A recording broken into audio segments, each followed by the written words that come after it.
নওগাঁয় সন্ত্রাসী হামলায় গুলিবিদ্ধ যুবদল নেতা আব্দুল মজিদ মারা গেছেন। সকালে তার মরদেহ ময়না তদন্তের জন্য হাসপাতালে পাঠিয়েছে পুলিশ। পুলিশ জানায়, জমি নিয়ে বিরোধের জেরে গত 2 নভেম্বর আব্দুল মজিদের ওপর হামলার অভিযোগ ওঠে আওয়ামী লীগ কর্মী মোহাম্মদ আলীর বিরুদ্ধে।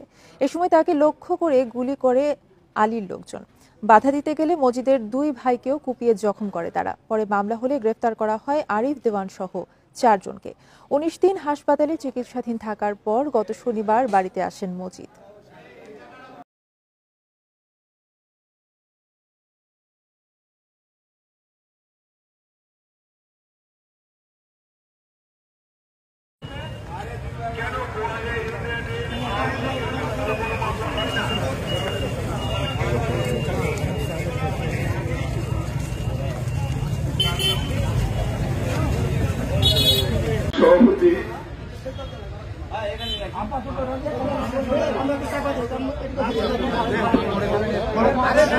আমি বিনীত অনুরোধ করবো সকলের কাছে,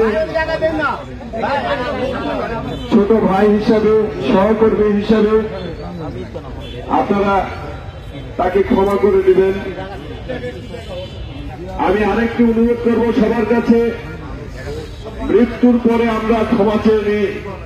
আসুন আমরা যারা প্রতিবেশীর হাত, নিজের ভাইয়ের হাত, বন্ধুর হাত, মৃত্যুর পরে যেন ক্ষমা যেতে না হয়। জাহান নামে টুকরা হয়ে থাকে।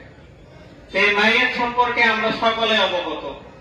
তিনাকে কিভাবে মারা হয়েছে, তিনি কিভাবে হত্যা হয়েছেন, আমিও দেখতে গেছিলাম গত পরশুদিন।